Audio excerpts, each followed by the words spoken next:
and thank you so much for joining me here on So Sit Checks. Today, I'm just going to do a cute little review of Gyo by Junji Ito. It is a manga.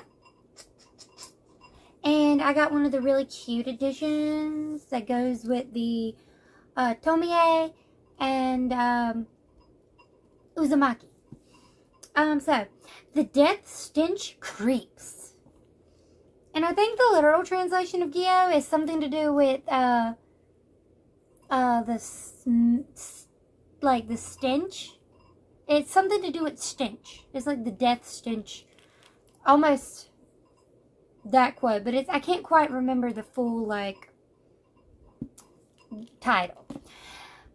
I love this one. I read it almost all at once. It felt shorter than the others. I know there was only there's a bonus story in this one at the back, but there's only 400 pages. It's published by Viz Media. Here's the cover. You see it's got that gloss. And you can see souls coming out of the smoke here, and you see the fish and the reflection of the main character. The back says, "The floating smell of death hangs over the island. What is it? A strange, legged fish appears on the scene. So begins Tadashi and Kaori's spiral into the horror and stench of the sea. Here is the creepiest masterpiece of horror manga ever. From the creator of Uzumaki, Junji Ito. Hold your breath until it's all revealed. Something's rotten in Okinawa." Or Okinawa. I'm not sure how to say it. Okay. Here's a beautiful of the back cover, or back inside cover. Terrifying, right? And then here's the fish. That was Kaori. Spoilers. Spoilers. If you're watching one of my book reviews, you know I do spoilers. So if you didn't, what do you do? Okay, so, the thing I really like about this is, one, I'm just going to make commentary. I feel like Junji Ito's main female protagonist always got that same look, similar to Tomie. I don't know what it is. They just always do. So in this story, it's about, so there's this kind of convoluted idea that there were these weird machines that were created that attach themselves to the body of creatures and they let them walk. They work off of this gas. The gas is produced by the bodies after they have been exposed to a germ, which causes the bodies to rapidly deteriorate and the immune system drops and they're unable to move. They're just comatose and full of gas spewing out their mouth and anus, so both sides of the same system. And the gas was used for warfare, or was intended to be used for warfare, but it was lost in the ocean, which is probably how it got attached to the fish. Overall, I thought it was a really great story. Some parts that are absolutely terrifying that I really liked. One is the grossness of the gas. Kaori gets, fucking disgusted and literally goes to kill herself. Because she could not stand the smell. I didn't like her as a character because all she did was bitch about smell. And, even the very end of the book is, let me flip to it. It's Kaori, you don't smell anymore. You're finally free from the smell. Because she got burned alive. Because the fish hated her for having such a nice machine. There's some kind of, this was the terrifying thing, is the great white with legs. Those things are fucking terrifying. They just bust up in your living room, try to eat you. Rawr. It was, horrifying. Not something you'd want to run into. Personally, not something you'd want to run into. It was scary. I really liked it. It was my partner's worst nightmare, but wow. But yeah, overall, I thought it was really good. That was the scary part. I didn't like as in I loved But the scary part for me was how the gas affects the human body and how the machines would just kind of latch on once the fish had... Because the fish are dead. Like I said, the germ kills the body. And the body just keeps moving because the gas is fueling these legs. Eventually, they'll just, like, die. And the legs will still keep going. And so there's just rotting fish everywhere. That's the death stench. The smell of the gas. The smell of the rotting. And then the little legs will pick up people. And they start, like, sucking people in. Now, it was kind of confusing with the arc about the, like... the souls of the fallen soldiers being sucked into or being displayed in the gas, and you could see them in the gas, and they would pull people into the like mutated like suctions of the machines, which would pop a tube under your mouth and your anus, which was fucking terrifying. Just saying, fucking disturbing, to say the least. As you can see it with Kaori here. It's in her mouth. It's also up her bum hole, but you can't see her bum in this. But, it is terrifying to think of that. But it's like the ghosts don't want them to get help. And it doesn't make any sense to me personally. Personally, I just didn't know what purpose that arc served. And, I mean, overall, I still enjoyed it. And I thought it was interesting because they would help some people. Like, they would help Tadashi. Like, they pulled him out of this gutter where he was being, like, attacked by these fish. Even though, like, these tiny little, like, sardine, like, fish just pricking him. Because if they prick you and they pierce you with their sharp metal legs, like, they can expose you to the germ. But he seemed to be immune somehow. And that wasn't really explained. Even though his uncle's father, which would be his uncle's father, which would be his grandfather, maybe? Or maybe it will be his... I'm not sure exactly the family tree, because I don't know how that person is his uncle, what side he's from, what's going on. Someone he's related to was there for the production of the legs. And it was a little bit like, wow, this is mighty convenient that this happened. Why didn't you mention this before? And you find out the uncle guy is like a fucking psychopath.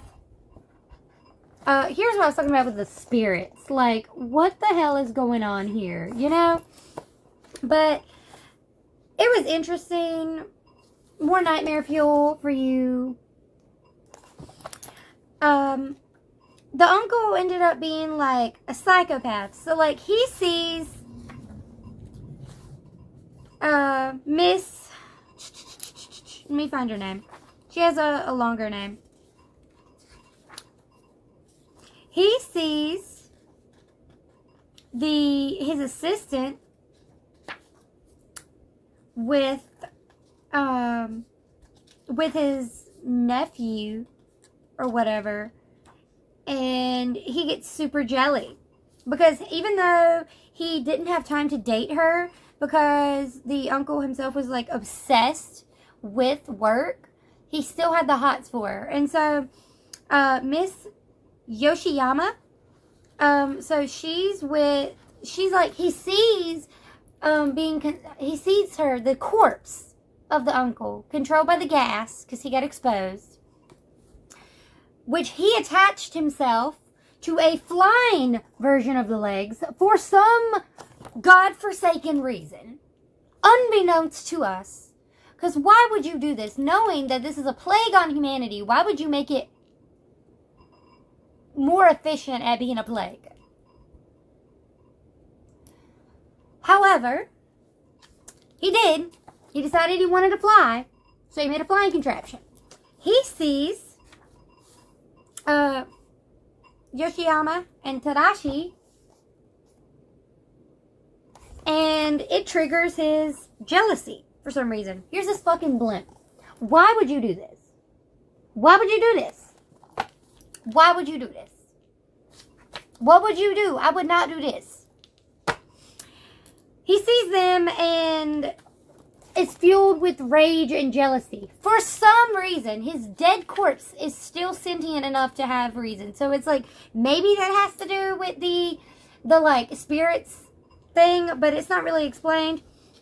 And then to continue this, we thought that Kaori was dead. We thought she was dead. Not coming back. And she sees them together and thinks, oh, they're together. And so she gets fucking jealous. Because she was originally already jealous. She was like a crazy girlfriend that you talk about being crazy and you're not sure if they're actually crazy or if they're just jealous. And she's pretty sure she's just crazy. Like, this story starts off with her bitching about the smell of her boyfriend's breath. And it's like, bro, you need to brush your teeth. Like, I brush my teeth twice a day. Like, he's like, oh, you smell disgusting. You smell like fish. Like, you smell bad. And it's like, bro, calm down. Like, she's just having a fit all the time. Ever some smell. And she's always arguing with him. Always arguing like, you're gonna leave me for someone prettier, like the assistant or someone. Like, calm your shit, bro. Every 5 minutes, she's having an argument. And then she gets sick. And then she argues about that. And then she argues about being there. And argues about leaving. She's never happy. So I really don't like this female protagonist. But see, she sees them. And her arguments were justified. Quote unquote. So she becomes enraged. And goes after them. Even though she is supposed to be dead. She has enough sentience to be jelly. And so she's going after him.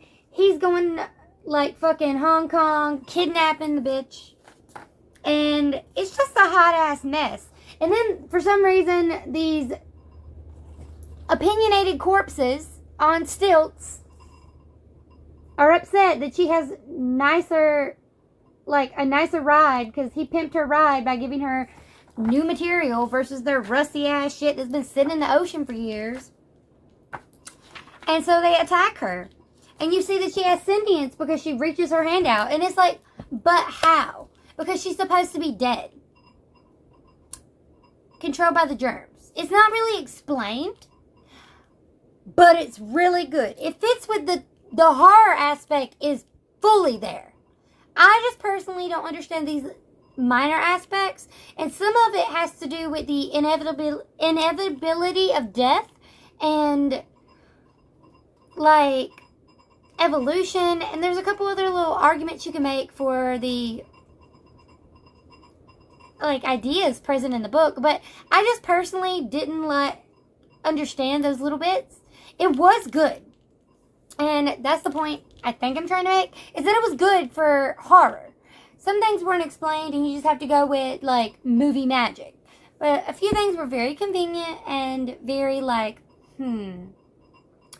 I loved it. You see the artwork is fantastic. It's Junji Ito, so, yeah. Spooky Fish. There is a movie adaptation by, like, Adult Swim or whatever. I haven't watched it yet. It is not available anywhere that I can find online, and I can't find the DVD for it. But it's Gyo. It's an interpretation of Gyo and about the walking fish and the death stench. But yeah, so this is just a little review of this manga. If you've read it, what did you think below? Do you have any of the same opinions as I do about a couple little questionable choices? If you haven't read it, are you interested in reading it? Or are you also confused by some of the things? Are you terrified of the idea of a walking great white shark? I really liked the giant walking whale. Because there's a whale that tries to walk on land. But it didn't work out because, like, the legs were breaking under its weight. And I thought that was really funny. You also have these people that incorporated a whole fucking zoo for their circus. And I don't understand why they would do a circus during this time. It's like, that's not appropriate. Too soon. But they did. And that's where Kaori was. So it was a lot of, like, very convenient plot choices. Sorry. Going on my tangent again. Yeah. Just the convenient plot choices and a couple things that didn't really get explained It was just like movie magic. That's why. It's a horror movie. That's why. I mean, I know it's not a movie, but you get the idea. Yeah, so overall, I really did like this one. It was really good. Like, this was great. This was fantastic. Like, if we're doing a scale, because of the horror aspect, the quality of the drawing, and, like, the interesting ideas present, I'd give it, like, an 8 of 10 if we're gonna rate something. But I still was very frustrated, like, why? And, like, okay, that's just weird enough to not make any sense. But, yeah. And, like, when they run into the guys at the very end, like, the ending group make no sense, because it's just like, where did you come from? Where did you come from? Where did you go? But I don't know. I thought it was really good. If you haven't read it, do you want to read it? If you have read it, what did you think? Is interesting. Is interesting. I'll give it that. So yeah, The Death Stench by Junji Ito. Alright. Have a wicked evening, and I will see you guys in the next video. Bye!